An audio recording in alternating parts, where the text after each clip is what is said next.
And welcome back, footy fans, to another episode of Donnie's Disposals. I am your host, Coach Donnie Hess here, back with, unfortunately, but still magnificently, the last SANFL snapshot of this season. And joining me, as always, my faithful co-host, both from South Australia. First, we have the Woodville West Torrens super fan and great friend of the podcast, Mr. Darcy Evans. Darcy, great to see you, sir. Donnie, how you going? All over. This is it, the last of it. 2023 comes to an end, but looking forward to the show, mate. So yes, indeed.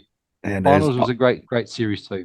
it was absolutely fantastic. Can't wait to go over it. And last but not least, we cannot not talk about this gentleman, the caller extraordinaire for Sandful now, Mr. Phil Aspinall. Phil, great to see you, sir. G'day, Donnie. G'day, Task. G'day, viewers. Yeah, great to be on board, and it's amazing the season is now over. And of course, the 22 gentlemen behind me celebrated in great fashion on Sunday with a premiership for the Tigers. Well, for those listening to only the audio version, a wonderful picture of our premieres. I won't go through it in case you don't know, for those that don't know, so we can make sure to not give away the final. But really quickly, before we go through the nuts and bolts, each of the games that have proceeded through the grand finals, thoughts on this final series. We'll start with Phil. What an amazing final series, a great one for a lot of people, some fantastic football played. Yeah, an amazing final series, Donnie, but probably what was equally as amazing and exciting was the lead into it. It took to the last game of the minor round in round 18 for us to know the final mix. We knew that the Adelaide Crows, the Tigers and the Double Blues had qualified, but it was Centrals, it was Port Adelaide, it was North Adelaide fighting for that final fifth spot. And the finals certainly delivered in spades. We had some very close games and a great grand final. So, yeah, it was great to be back at Adelaide Oval. The spring was in the air. September in South Australia means finals footy, and it certainly delivered in spades. And Darcy, your thoughts? No, exactly the same as what Phil was saying. I think that final spot we saw, even just look at the whole year. Look, Norwood start off the worst season for 100 years, but then they came back and they were only a couple of games out of the final, so they could have really made it. Just a couple of games they lost by within a goal, and just the final series. I think we did have the two best teams playing off the competition, which was great, and a good grand final done by all. The other thing, Donnie, as well. Sorry, Donnie. The other thing which was good to see, unfortunately for Norwood and North Adelaide supporters, but the first time since 1953 that the reigning grand finalists didn't participate in finals. So what that meant for sides that struggled to make finals or supporters of sides that hadn't played in a while was it gave them some hope. They obviously got through. Doggies fans had a 7-year hiatus, a 5-year hiatus rather, and it just gave hope for those sides that are just teetering on the edge of the five. Yeah, you must have taught at West Torrens there, Phil, are you? Or no, 1953. We will have to see for sure. But you always love those. We always love those great stories of teams that maybe are at the bottom of the ladder that find something the next season and rock it up. So it's always great. So let's jump through it.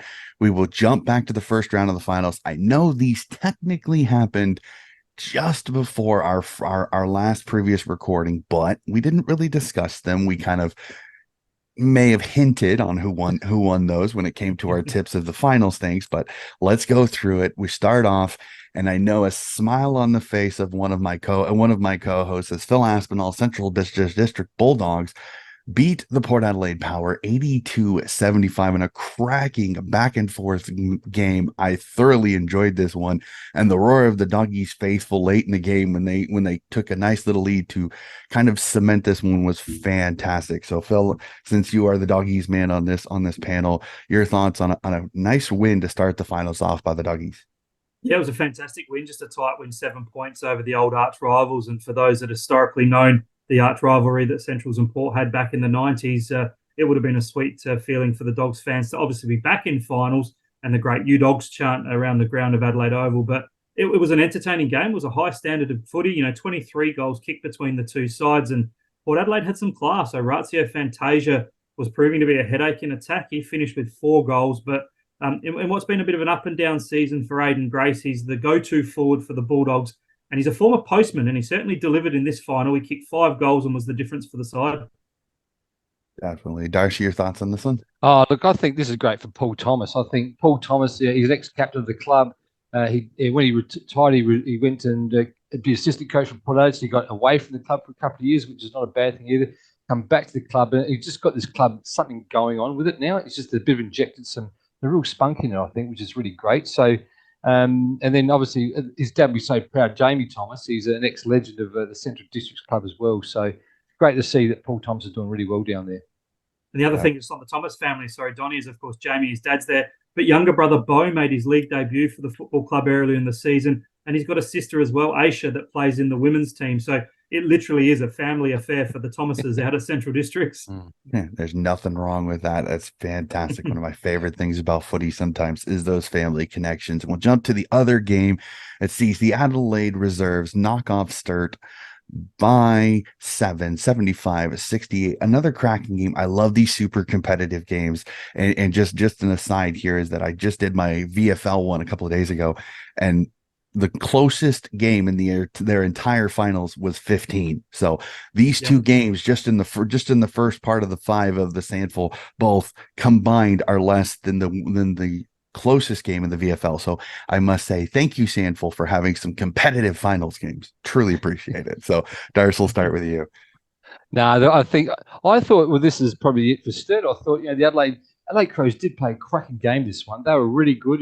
Sturt came at them, but Adelaide just kept kicking away. That little, they had that little edge on them all day. And I thought, gee whiz, if Sturt happened to win the week after, play the Crows again, because obviously I thought that Glenelg was going to beat them in that final, that they would just do them again, but it didn't work out that way. But well done Adelaide on that game, but to just take on Sturt, maybe that's what something Sturt needed. It's just a bit of, okay, we've lost this one, now we can go back out and just reset and knock off the loser, which happened to be the winner, of Centrals, and which they did, and they took it forward from there as well. And we'll know when we talk about the next final game as well. Yep. And I think what it also did for the Adelaide Crows was showed them that they're a capable side without as many AFL top-up players. I mean, there was talk that Matt Crouch was going to play. He'd signed the contract for the Crows earlier, but they erred on the side of caution. And in the end, I think only played with a dozen AFL-listed players. So relied on some depth from their SANFL top-up players. And I think having got to know Jared Mears, their footy manager this year, he said it's as strong as it's been in their time in the SANFL Reserves competition. And, it was a great fighting comeback from the Crows, because Donnie mentioned the Double Blues came out of the blocks early, and, Adelaide were trailing by 3 goals at three-quarter time and kicked 5-1 in that final quarter to run away with the win. And, if not for guys like Tyler Brown, who I thought was very good through the midfield, the Double Blues would have got away with this one. But a fighting win for the Crows, and it got them through to the next week. Yeah, definitely. And then I make all that stink for the first 2 games being competitive. And unfortunately, the semifinals did not prove to be the same, as both games fall at 32 as Sturt beat the Central Districts Bulldogs, and fortunately ending the Bulldogs season 89-57. Again, Sturt showing their class and their talent there, but the Dogs can't lower their heads. They had an incredible job getting into the finals. You knock off Port, so you can't take too many bad things. It's just you ran into just a little bit of a better team on the day. So yeah, and if not for a final quarter fade out, the Doggies were right up in this contest. It was only a 4-point differential at three-quarter time, and I think Sturt just used their class and experience to overrun a younger, inexperienced Central side in what ended up being Justin Hoskins' 200th and final SANFL game. So I did the voiceovers for their best and fairest today, actually, and Hoskins officially going to retire. So it'd be a shame to see him go out in that note, but the Double Blues were too good in the end. Connor McFadgen, a recruit that came to the SANFL from Brisbane as a defender, played a lot of state footy as a defender down back, pinched hit forward in the last 4 or 5 weeks from Marty Matner, and he was the difference, kicking 4 goals. Darsh? Yeah, I agree. I think Sturt losing the week before, they were always going to win this game, even though they were, it was a tight contest up to three-quarter time, but I think Sturt, as you said, showed their true class, and after losing the week before, they were never going to lose this one. But well done to Bulldogs getting where they were anyway, the 4th spot. Yeah, definitely, for sure. I'm with you on that one. And then we jump over to the qualifying final that set up one team into the preliminary, and it would be Glenelg, again showing their class and strength this year, beating the Adelaide Crows by 32, 104-72. This may be a tiny bit of a preview of what's going to happen a little bit later in the podcast, but just Glenelg showing why they were the minor premiers and one of the best teams in the competition pretty much most of the entire season. So, Darce? I think your summary just nailed it then, Donnie. I think it just showed their class, the best team in the competition. Come out, look, and LA Crows are a great team all year, no doubt about it. They were up there, and but I think, gee whiz, they were good that day, no doubt about it. There was nothing that went wrong from that day. Everything went right, and I think a few things didn't go Crows' way that day either. But Michael Godden, the Crows, he Again, he's ex-coach the Eagles and good to see him assistant coach. He did a good job with the Crows this year, I thought.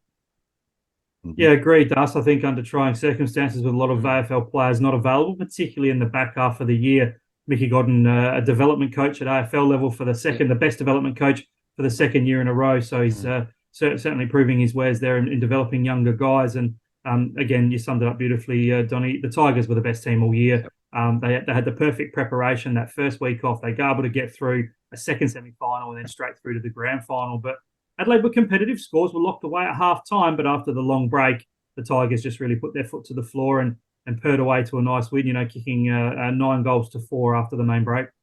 Yeah, definitely. They were just so strong, just so deep. This is a team that you knew there was a good chance that they were going to do very, very well as the season went on. So we jump to the preliminary final. We get to see who gets to face Glenelg in the grand final, and Sturt, after that first game loss, finds a way to get a nice little win by 17 over the Adelaide Crows reserves, 60-43.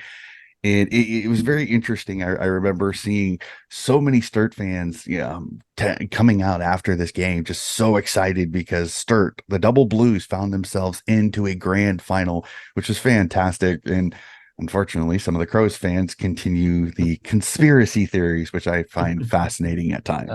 Every year, exactly. So. Yes. Yeah, I think it was Adelaide. Obviously, Adelaide struggled to really settle early. The Double Blues kind of got them early and were leading by, I think, 3 or 4 goals at half time. And with all due respect to the players that played for Adelaide, I think their top-up players just weren't at SANFL level, particularly when the heat goes up in another final. I think from memory, the Crows used something near like 45 players across the course of the year, and Sturt only ended up needing 35. So their depth was a lot stronger. Again, McFadgen amongst the goal kickers, and again, a second half blitz where they outscored them pretty comfortably and get themselves through, as you said, to that grand final. Darsh?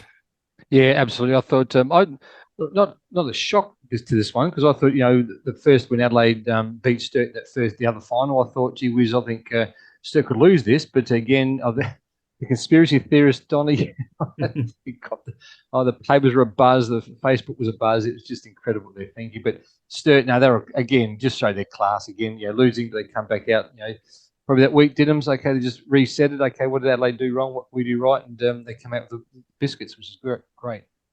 Yeah, it's very, very interesting. I know there's some people that are like, are we going to have an AFL reserves comp?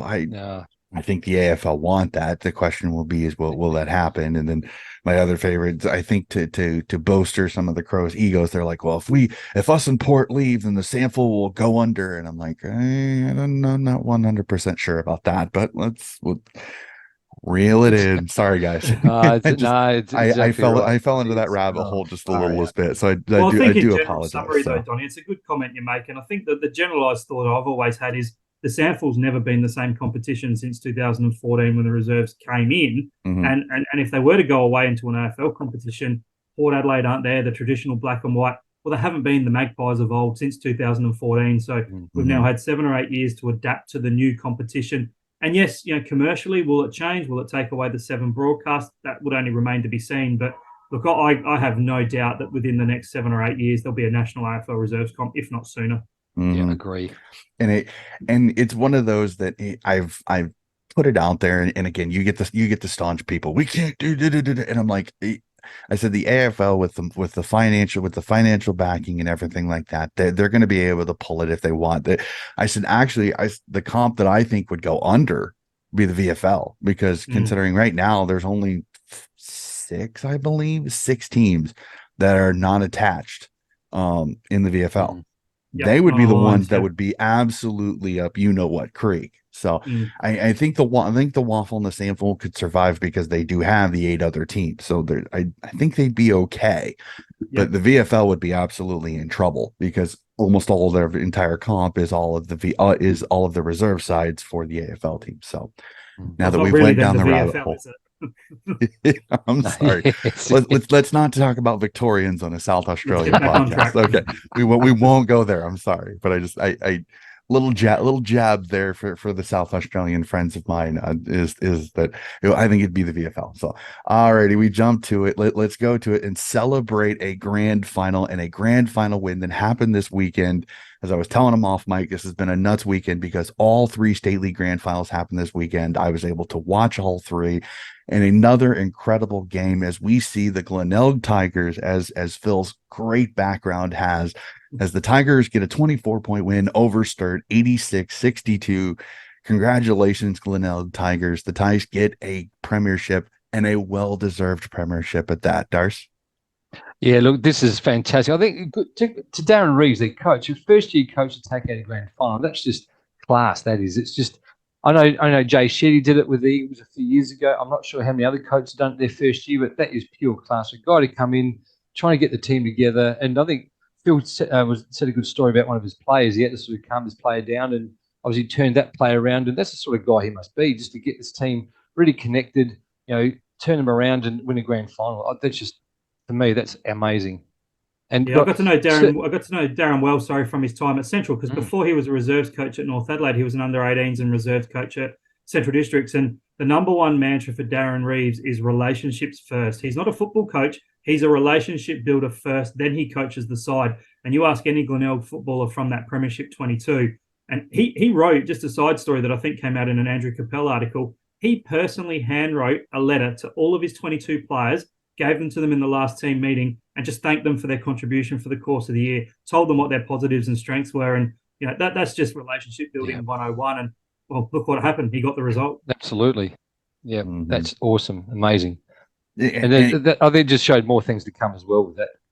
Yep. Oh yeah, completely agree there. And what I love about it, maybe it's a little bit of the coaching. It just shows rapport sometimes can change some things, because I mean, anybody can sit there and teach you how to kick and teach you structure, teach you defensive structure, but it takes a real person, and it takes a really good person to be able to get with them on a personal level, because you'd be surprised what it'll do inspiration wise for your players later. So huge shout out. That was absolutely fantastic. Again, it was an incredible year, and I thoroughly enjoyed the SANFL finals. They were so much fun to watch. And again, Glenelg was they're so good to watch. It's such a great style of footy, and thoroughly enjoyed it. So all right, gentlemen, I hate to say it, but that's it. That is season done. Men's, women's are done. Unfortunately, the SANFL is over for this particular season, but I thought, to keep the episode from being only 15 minutes long, since we were only covering the finals,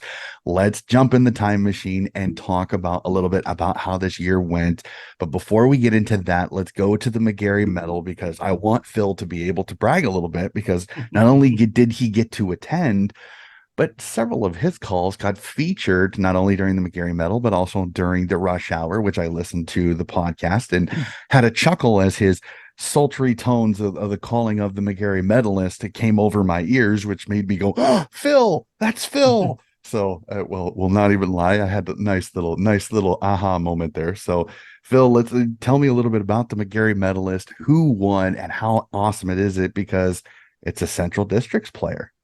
Yeah, just the 7th Bulldog, Harry Grant, a recruit from New South Wales, originally from Canberra, I think, played for the Queanbeyan Tigers, spent some time in the AFL academy system with GWS, and his 3rd season in the SANFL, came to the Bulldogs as a midfielder, a small diminutive midfielder, and had a pretty good first up year, 5th in the best and fairest, but then got injured last year, only played 7 games, took his game to a new level this year. He publicly talked about modelling his game on Gold Coast, Took Miller, just sat there and watched his games on end, didn't watch the game and the outcome, just watched Took Miller and followed what he did, and ended up replicating that with his game. And Mr. Consistency, Took plays well every week. His running game is his strength, and that's exactly what it was for Harry Grant. And whilst it was a pretty tight count throughout the course of the night, and Matty Allen went in as a favourite from the Tigers, and there were some ebbs and flows with Battersby and Lewis from the Double Blues, he secured it with consistency for mine. And the last minor round game that you mentioned with my call, when Harry kicked the goal to seal victory for the Dogs in finals, it was also fitting that he sealed the 3 votes and the McGarry medal. So it was a great thrill for my SANFL now colleagues to attend. A few younger guys got a chance to go as well, and we sat with Narelle Smith, the coach of the Eagles, who's been involved at SANFL W level, and it was a great night to catch up. And it's one of those nights, guys, where if you've been around SANFL and you see those experienced campaigners, you pinch yourself when you're sitting across the table from some Hall of Famers, and just it's a who's who on the night, and you just sit there in awe of looking and how fortunate we are to be able to attend, but to be in the presence of greatness as well was a great honour. And again, Harry Grant, a very, very deserving winner. How did it? Fantastic. Just interested how he got out to Centrals. How did you recruit him? A connection with the former player Sam Milne. Sam Milne is a country New South Wales boy himself, and the Bulldogs have a strong connection with the New South Wales Riverina area from a recruiting perspective. And Sam Milne knows Harry from his time over in country New South Wales, and it was generally it's us and West Adelaide that have that connection with the country New South Wales boys. The Dogs have lost a few to the Bloods over the journey, and I think Harry Grant was considering West Adelaide, but in the end, Sam Milne, I suppose, is the one that got Harry to the Dogs. Yep. I believe Harry won just so my memory, I should have looked that up, Jack Odie medal too, is that right? So Jack Odie was obviously Lockie Hosey, the best on ground. Lockie Hosey, sorry, he was. Yeah, Lockie Hosey won that. And just as a side note, Lockie Hosey made history as well. Ken Farmer medalist, so the standout goal-kicking player in the competition. And in history of SANFL, we've never had a Ken Farmer medalist win a Jack Odie as well. So that was a first. We thought it might have been a Scott Hodges situation back in the 90s, but that didn't eventuate. And so Lockie Hosey there. But he also won a couple of coaches awards as well, which is a pretty high filk to have because, the coaches know what they're talking about. Of course, not that the umpires don't, but we know the McGarry and the Brownlow and the like are officials, observing the game from a neutral perspective, whereas coaches, obviously they're analysing it a little bit differently. So it was a great season, capped off beautifully for the Doggies, and obviously were able to get through. They also won an under-16s premiership, the McGarry medalists, the SANFL W premiers. So it was a pretty good season for Central Districts. Very much so. Just going back to premiership, Sturt's got a bit of pain at the moment. Not sure if you know, Donnie, they lost down to 16 grand final, under 18 reserves and league grand final, Sturt. So bit of pain there, just going back to the premiership. A bit of pain, but you got to say though that's pretty impressive to get so many teams in the grand final. So that's absolutely there. But no, I'm sorry, I had to chuckle at that one. That there was almost a veiled shot at the umpires a little bit, because even my guys yesterday, I had training for my guys, and even a few of them were like, "Oh my God, coach, what the hell happened with the Brownlow?" Because so many the Jason Horn Francis getting 3 votes in a 13 touch game. So it was just, I had the veiled shot there was absolutely hilarious. So if you get a chance, guys, and it's a great conjecture as well. But if you get a chance, try and find the podcast on SEN, because famous AFL umpire Ray Chamberlain came on and basically explained why they make the votes that they do and what they have to go through. And you got to remember, there's now 4 umpires that have to put in the 3-2-1, and they all have to agree. And it was a fascinating listen. I was driving around this afternoon on my way out to Centrals to do the voiceover, and I was just entrenched by what Ray had to say. So you'd certainly got to take your hat off to the umpires, because of course we wouldn't have a game without them. Very, very true. But I guess I'm one of those. I would call for a little bit of change. This is the only sport that I know of that has the umpire vote for any kind of award. So it's foreign to me. So I was American brain there. So alrighty. So I thought I'd have a little bit of fun. I thought, let's enjoy a little bit of history. I know this has been a lot of fun. So I want to know right off the bat. Well, Darce, we'll start with you. Game of the year in the men's competition for you. What was one game that's gonna stick out? I should have researched this entire year. Just come off the top of my head. Sorry, well, how about this? I have one to let you gentlemen kind of get to go off.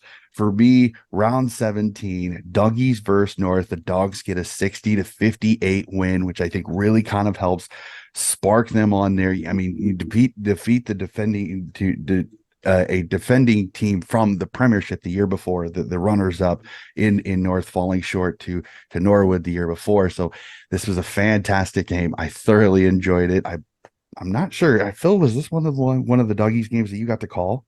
I did, on SANFL now, because as much as we're keeping an eye on the Dogs game itself and the result, we're also relying on other scores from around the grounds to see the permutations of the ladder, because I think throughout the course of the day, the Dogs were inside the 5, outside the 5, Sturt were in. So it was a real snakes and ladders type day, that one. Yeah. I must say, Donnie, now I've got it. It's when Eagles knocked off Glenelg. Obviously, Eagles had not had a good day. This is the second last game of the year. So you think, okay, Eagles, they're not going to make the finals, but they've come out and knocked off the top side. And how good was that? It was just, and I was there. It was like everyone was in euphoria because we've beaten Glenelg, and hey, this could be the things of next year. We're planning next year already, but then they come out the week after, lose the bottom side. So I went from euphoria to nothing. But that game was absolutely brilliant. I was there, and it was awesome. Fantastic. Phil, your game of the year? Yeah, for mine, if I was a 15-year-old behind the goals in the Doggies cheer squad again, I would say that first final win, defeating Port Adelaide. There's nothing like knocking the Magpies out of a final. Yes, they're not the Magpies anymore, but putting my mature 42-year-old hat on and thinking holistically about the season, I can't go past the grand final, guys, because obviously it was a great game in itself. The Double Blues really did put up a good, strong showing. We didn't really touch on it too much earlier, but Glenelg came out of the blocks and many thought the game was over at half time with Glenelg comfortably up by 5 goals. And the true fighting spirit that Marty Matno and his Double Blues had saw them kick 3 goals in 5 minutes. Made a bit of a contest of it, but then the class of the Tigers really rose to the top. So, notwithstanding that it was the last game of the year, there's always that excitement. A very, very healthy crowd, 33,000 attended. So that was another 6 or 7,000 on last year. But for mine, I think the Tigers claiming amazingly, guys, just their 6th premiership in 100+ years of history. And you got to count your lucky stars if you're a Doggies fan. They've only been around for 40+ years, 50 years, and we've won 9 of them. So well done to Glenelg and Darren Reeves and the guys. That was my highlight of the year. Fantastic. You're right there, because it just seemed Glenelg were in every grand final in the 70s and part of the 80s. It just seemed Glenelg was on those grand finals. And they say they've only won 6. You think, what? Not seriously, but they'd lost and amazingly, amazingly, Das, that it was only the first time, I think, since the 70s, since we had a first grand final at Footy Park that Glenelg and Sturt played off in a grand final. In recent seasons, we've seen them, face off against each other in finals, but not really get through. So that first final, I think, 75 or whenever it was when we played at Footy Park, guys like Peter Super Carey talked about how the Double Blues touched them up, and feels like they got a bit of revenge on the weekend against the Double Blues. That was the Rick Davies show, that one. Absolutely. That one, indeed. Yep. Yeah. Fantastic. Absolutely love it. So, and I know this may not be easy for all, but I'm going to ask this because, again, I'm a huge supporter of the women. Your women's game of the year. I have 2 because I have to do one that's a little bit personal too. So I'm gonna do 2 if you guys don't mind. I will start off. Number one of the 2 is the first ever SANFL game SANFL W game I got to watch, and that is North v Norwood. I know Norwood falls short, and I remember watching this game because I had interviewed Ali Farrell a few weeks prior and was like, okay, I gotta watch the SANFL W. It sounds like an awesome competition. And I remember messaging Ali going, OMG, what have I been missing? This was incredible footy. It was a fantastic game. Narelle Smith was calling it as part of this. It was absolutely electric. I was hooked. I was absolutely hooked after this game. So I have to say it was one of the other reasons why I thoroughly enjoy doing this so much, is because I fell in love with the style. I love the game was so much fun. So I know it wasn't a way that I would have wanted. I would have loved to see Ali and Norwood get a win to start the season, but the first game absolutely had me hooked, and I was absolutely passionate about the SANFL and the SANFL W right from there. So I have to do that. And number 1, I'll make Phil smile, and that is the grand final between South Adelaide and Central Districts. Not just because the Bulldogs won, but this was another absolutely fantastic, physical, tough, great game of footy. Thoroughly enjoyed it, and to see the Doggies come away with a win. And again, the underdog type of things, and again, pardon the pun with the dog situation here, but I mean, the Panthers all year were the cream of the crop. They were the best team in the competition. They had a couple of slip ups during the season, but for all, they were who everybody expected kind of to be that premiership team. And for the Doggies to stay in it and to stay in it and to stay in it and to get the win. I know some people got controversial fashion, but it was there. And the Doggies earned it. They earned it. They did not go away. They kept attacking. And I think South Adelaide kind of went into their shell a little bit early in the 4th quarter, and they paid for it. But absolutely incredible game. The bookends of the the SANFL W season was absolutely magnificent, and I couldn't not give them a shout out as my 2 games of the year in the women's competition. So, Phil, you got one? Well, I'm going to be a bit selfish, Donnie, and go 2 as well, because a bit like what you hear when preliminary final week last week, we saw 2 great games from an AFL perspective. They often say that the preliminary final is a better game than the grand final. And I cast my mind back to commentating the SANFL W preliminary final, where I think that was as inclusive as a performance, a team effort that I'd seen any side play in the SANFL W in the 7 or 8 years I've been commentating it. The Dogs in the end kicked 9 goals and restricted Ali Farrell's girls in her final, what ended up being her final game, to just 3, and they really cemented themselves as a force in the SANFL in 2023. And then, of course, you can't go past the grand final. Probably what was more pleasing, taking my Central's hat off and putting a neutral hat on, was the attendance. The people watching on TV, 3,500 people at Prospect. It was as good as an atmosphere as I've seen at men's games. And Caitlin Teague put her literal nightmare to bed and kicked that winning goal with just a few seconds to go, and the rest was history. But it was a great season of SANFL footy. Ben Hunt did a wonderful job in his second season with the girls, and no doubt the flag has to be the highlight for me. Mm-hmm. Darce, any look, ones I that come agree to with mind? Phil. What Phil just said, 100%. It was the grand final. Yeah, it was a great game of footy, but I think Phil nailed it. But people are starting to embrace women's footy. The 3,500 that were there, they're starting to embrace it. They're starting to see this is good competitive football. They are playing football now. They are improving. Each year it's going to improve. And I think in, say, 5 or 6 years, we're going to see a damn good competition, whether it's in Adelaide or Perth or Melbourne. I think they've really embraced the day, and I think they saw it, such a great 2 competitive sides play some great football. And I think that really showed me that, hey, the women's footy's away. Definitely, for sure. And I'll tell you this, the draft that's coming up, I think it's going to be in late December, maybe even January. It's going to have a lot of SA field because the women have a lot of very talented players that will get their names called and be donning Port Adelaide and Adelaide jumpers for sure, because there's some absolute rippers. I cannot wait. As I've told a few friends of mine, I said, wait till you see some of these absolutely electric girls from the SANFL join the AFLW. You are going to be impressed for sure. All season, Donnie, myself, and Narelle Smith talked about young Caitlin Wendland from Central Districts. We saw a lot of her. Narelle would have coached against her, a smooth-moving left footer, a bit of experience on her hand, played some women's footy up in the Barossa, and she's just a wonderful player and ended up finding herself on an AFLW list with the Brisbane Lions. So I remember the prelim, she was best on ground. I said to Narelle, do you think this girl has what it's got to make it to the next level? And Narelle called it how it was, said absolutely. And 3 or 4 months later, she's a premiership player, but she's an AFLW player now with the Brisbane Lions. Yeah, she's on the Brisbane Lions list, and she just keeps falling short every week. I see her; she's listed as an emergency. So, and that's pretty impressive for a first-year player to step into. And that is a deep Brisbane Lions team.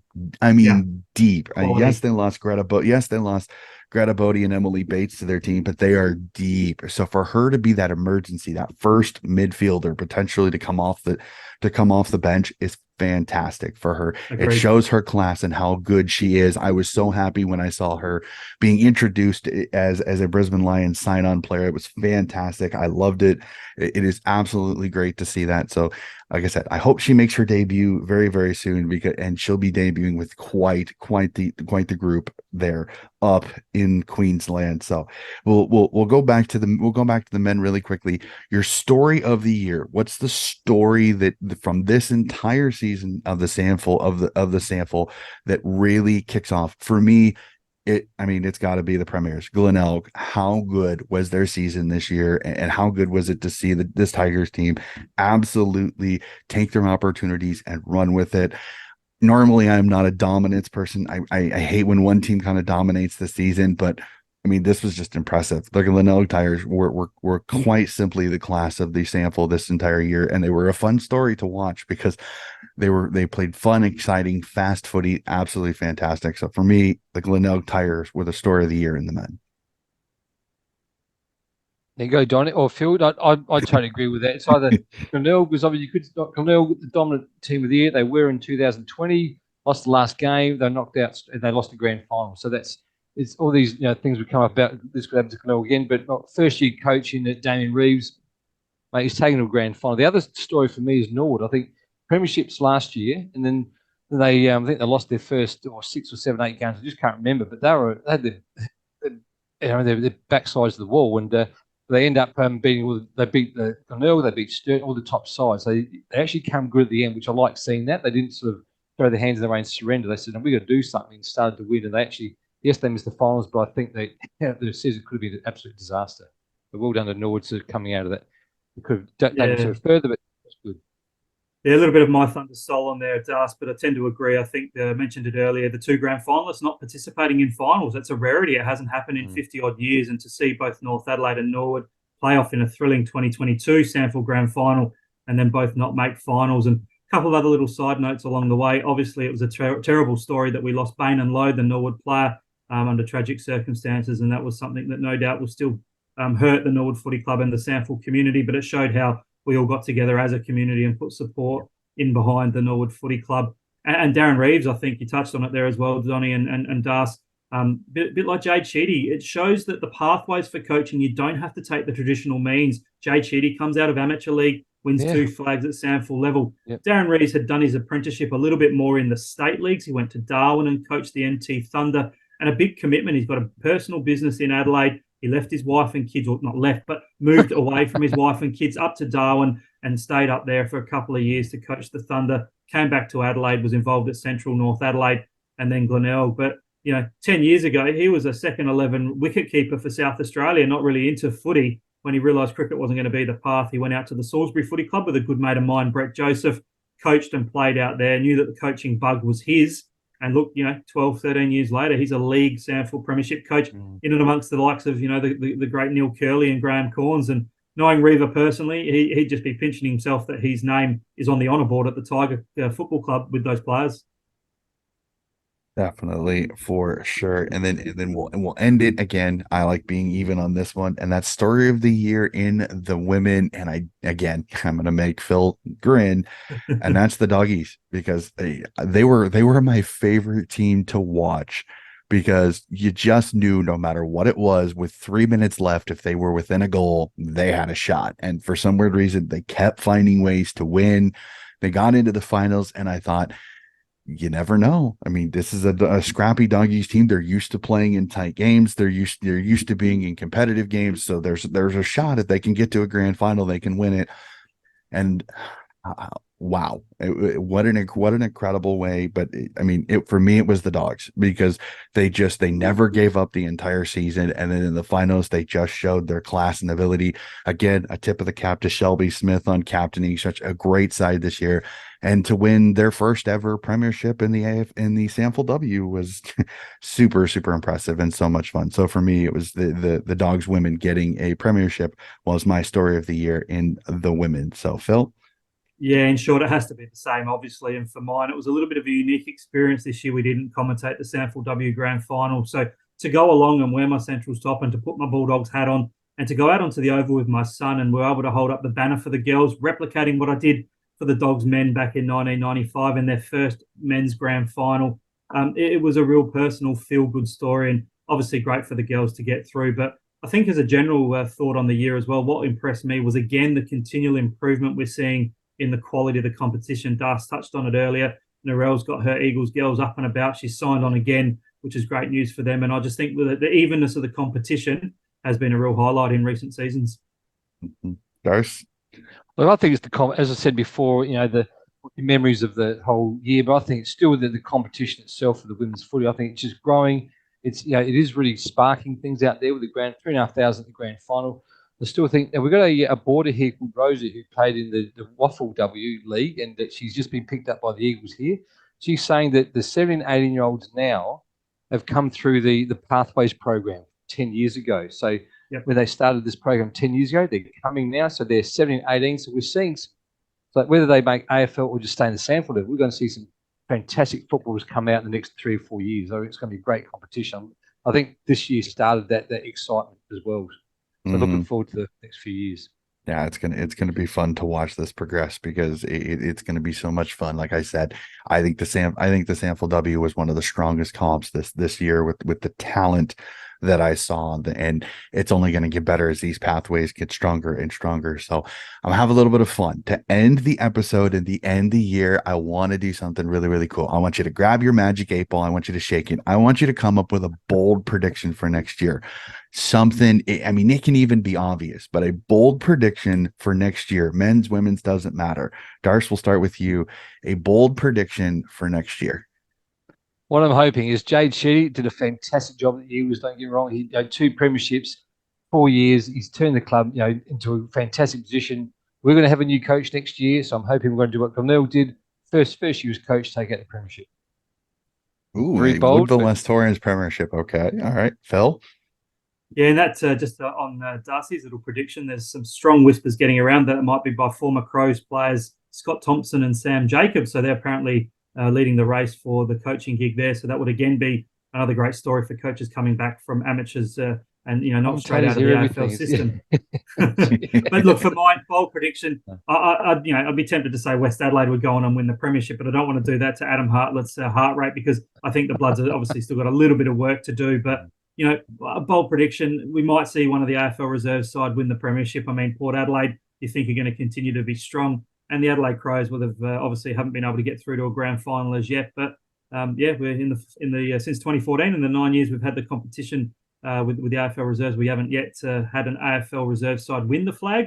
My bold prediction is we might see that next year. I just hope it's not a Crows Port grand final, because they'd be lucky to be 4,000 people in attendance at the grand final. But all right, a bold prediction: an AFL reserve side to win the flag in 2024. Interesting. All right. And I'm going to have a bold prediction on the women's side, and I'm going to have a little bit of fun with this. And I know, again, I'm not trying to suck up to my co-host here, but I think Woodville West Torrens and Narelle Smith make finals next year. I love what they're doing. I love how their progression from the previous season to this season was outstanding. And I think with some of the changes that are going to go, with some of the changes and the way Narelle is coaching these young ladies, I think Woodville West Torrens makes finals next year and ends it to where every single team in the SANFL will have made finals at least once in the 8 years that the competition has gone. I want to do this for Narelle because I think she's done absolutely magnificent work there. And I think she's starting to get a list that I think is going to be fun to watch as the years goes on. And Sinead Goody is an absolute superstar. Annie Falkenberg leads that team with absolute class. I really hope I'm hoping that a fun, bold prediction: Woodville West Torrens makes finals in the SANFL next year. So, as long as it's not at the expense of the Dogs, Donnie, I'm okay with your bold prediction. Well, I was gonna put a caveat. I honestly, next year's season looks very, very interesting. I'm very interested to see how Brad Farrell takes over for Norwood, which I thought Ali's husband. Oh yes, I gave Ali a little stick after the announcement. I went, so are we looking at a husband-wife coaching situation? Are you going to be one of his assistant coaches? And she kind of chuckled at that response. So I think she's more worried about a few things outside of footy at this point. But I know her goals are to be a coach, just from all of the discussions I had with her, and I think she will be a fantastic one. I think she will be around the Norwood Footy Club just as much, even as a retired player. So I think you will still see her fingerprints on it, not only, but I'm excited to see what Brad brings to Norwood, because there is a ton of talent on that team, a team that made finals last year. They just fell a little bit short against the Doggies in that preliminary final. And again, there's a lot of talent there. There's a lot of skill there. Some youngsters that I think are going to be quite good as they get a little bit more mature. So Norwood's another one that they're right there too. I'm interested to see how North bounces back, but again, the SANFL season I know is still 4 or 5 months away, but I'm already excited for it. I'm already excited to see how that's going to go, because I thoroughly enjoyed it last year, and this has been so much fun. So that is going to do it for our episode. And again, I think I do this every episode, but I want to do it again because this is the last one of the season. Gentlemen, thank you. I truly appreciate you guys coming on and helping me walk through the great story that is the SANFL and the SANFL. It is a magnificent competition. The history, the prestige of the SANFL, the McGarry Medal, all of this. It's so cool to hear these stories and to chat with you gentlemen about this, because I've just been enthralled by this. I'll admit the AFL is what got me into footy, but it's these stories, it's the SANFL, it's the Waffle, it's the VFL that has kept me in it even more, because the history, the rich tapestry that is footy is absolutely magnificent. So I just want to thank you guys for being willing to hop on with me once a month, per se, to chat this amazing competition, because it is truly an honor to be able to give this opportunity both to you gentlemen and to be able for me to learn about this magnificent competition. So Darce, thank you so much for hopping on. Donnie, I'm going to say a big thank you to you. I mean, here's me and Phil talking to someone halfway around the world that is promoting SANFL footy, AFL. A big thank you to you, Phil. This what you're doing to the footy here in America. It's just amazing, mate. And a big thank you to you too. No, I appreciate it. And Phil, again, thank you so much for hopping on a couple of rounds in and being able to not only come on the podcast and talk about your calling, but your incredible knowledge of the sport and your insiders information with some of the things that you get from there and humoring me when I ask some really weird questions like the McGarry medal and everything like that. So I truly appreciate everything that you've done, not only for me, but for the podcast as well. Yeah, and I echo Darcy's sentiments, Donnie, where we thank you for your wonderful passion and support of this competition. It's just amazing to think that you're all the way over there in the States and you get up at all crazy hours of the morning. You do it for all the footy competitions going around. So kudos to you, mate. We love your passion. We can feel that it's just as passionate as we are here in South Australia. And look, I thank you to give me the opportunity to talk SANFL. I love it. It's my bread and butter. I breathe it when I'm not with my family, and I absolutely love being a commentator of the best state league competition in the land. So thank you for giving us an opportunity to talk SANFL footy. And yeah, we can't wait for there's going to be more in 2024. Yeah, cannot wait. It cannot come quick enough. That is going to do it for our episode. Again, the SANFL, we bid you adieu for this year, but you'll be back very, very soon and just as good, just as strong. So thank you for listening for another episode of Donnie's Disposals. We will be back again. Waffle Grand Final Review Show, AFL Grand Final Review Show, and an old favorite coming back to the podcast. Keep an eye on it.